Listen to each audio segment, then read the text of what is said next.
if we look at the past, which is always where you should go to before you start try to predict the future. In the past, we have tried to do things like produce steel in Australia, and it's not viable. What we are currently producing, we produce copper ingots, we produce lead and zinc ingots. So those are final products that can be shipped around the world, but we don't have an industrial base to use those products. So then you have to say, what is Australia's industrial base going to be? And why are we going to need all of this stuff that we dig out of the ground ourselves? Because without that, you're still exporting this intermediate product or even the final product. Let's say we have a battery plant down at Bunbury or somewhere. You've still got to find a market for that. And if somebody can do it cheaper or differently, then there's a risk there. All of these industrial plants and downstream processing, let's take Linus as an example with rare earths, incredibly capitally intensive. That's actually getting the processes to work, going from the lab to the mass scale, very difficult, much more difficult than people realize. And who's going to provide that capital? If who's going to risk their money? Especially in Australia,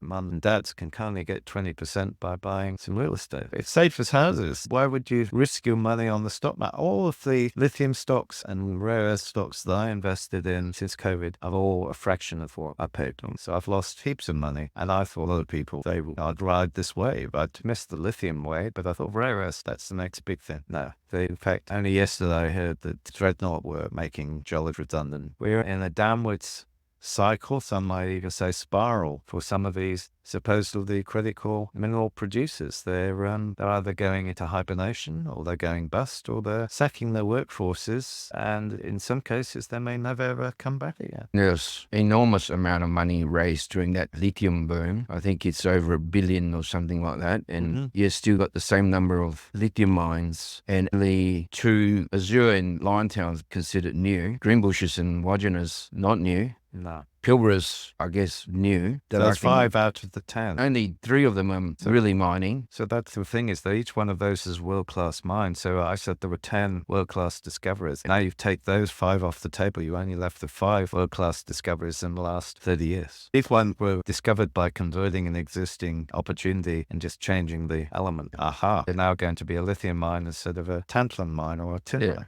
Azure, they were looking for nickel, but Azure will almost certainly go because of its location on the coast. It'll be one of the lowest cost producers for sure. Greenbush is the lowest cost producer in the world because of its grade. It's so much better than any of the others, and there's a reason for that. And the ones that are in the middle, they're the ones that have shut down. One of the issues with our industry, I guess I say our because I'm in the same boat, a company in the mineral exploration space, is that to raise this kind of money to go and test a concept, very rare, very difficult. And in this market especially, it's extremely difficult. But that's what will happen, right? Unless you need to create your own luck, you need to spend that money to create that luck. Your Cyrus was a fantastic story in stroke of luck in some ways, or not. The famous towers at the last 60 grand or whatever. Oh yeah. Chris Bonwick was running IGO on this personal credit card at one stage. So there's plenty of stories like that in the industry where the CEOs have been basically bankrolling the company just to get it over the line to the next stage. That's where self-belief comes in. And some of these people who are true believers to our industry, well, people like Steve Jobs was to the IT sector, is that they so totally and utterly believe in what they're doing and their abilities to make it happen, that it happens.